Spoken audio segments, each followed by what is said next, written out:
Hello,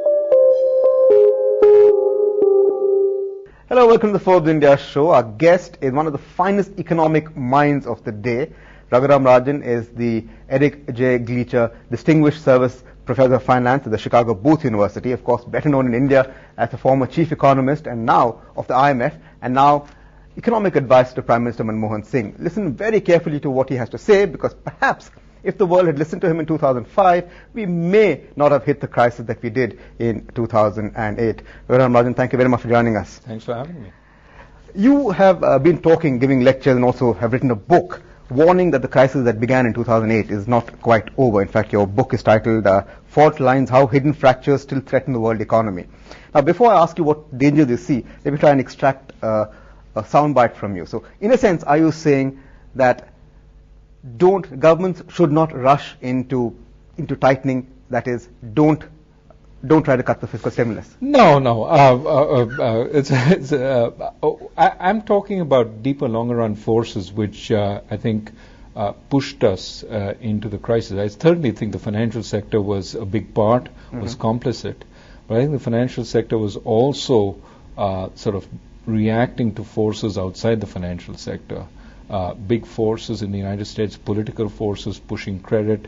Outside the United States, the global imbalances pushing money into the United States. The financial sector was at the center of a perfect storm. Okay. It didn't do much to cover itself with glory. Okay. But not the only villains of the piece. It's not the only villains, and my point is that if we reform the financial sector, which itself is under question at this point, whether we'll do that effectively, the underlying structural problems that we had, which led us into this crisis, are still there. Okay.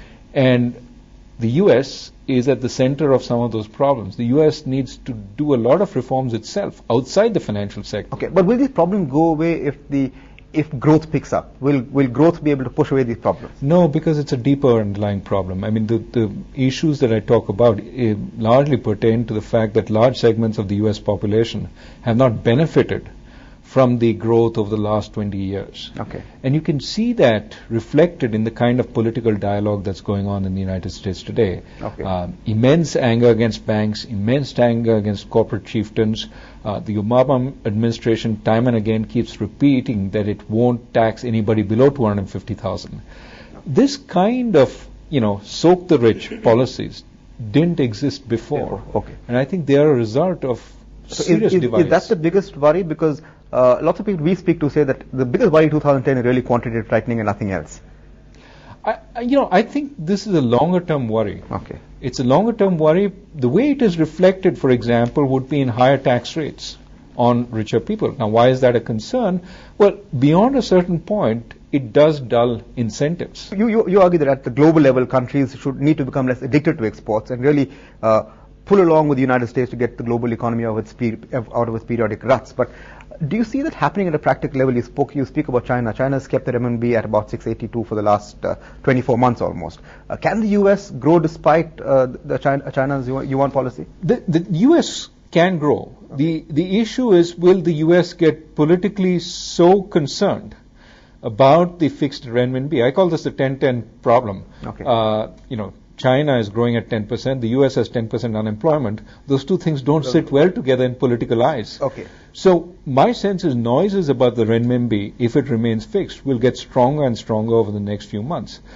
Also, countries who are competing with China or in the same neighborhood should also worry, because of course the fact that they're able to hold the renminbi and they're able to sterilize the lot relies a lot on the fact that they have low interest rates in China. Sure. For countries like India, which already have an extremely large fiscal deficit, sterilization requires the issuance of quasi-government debt by the RBI. Okay. And that is going to become more difficult given our tight fiscal position already, given that interest rates, the ability to absorb government debt is also limited.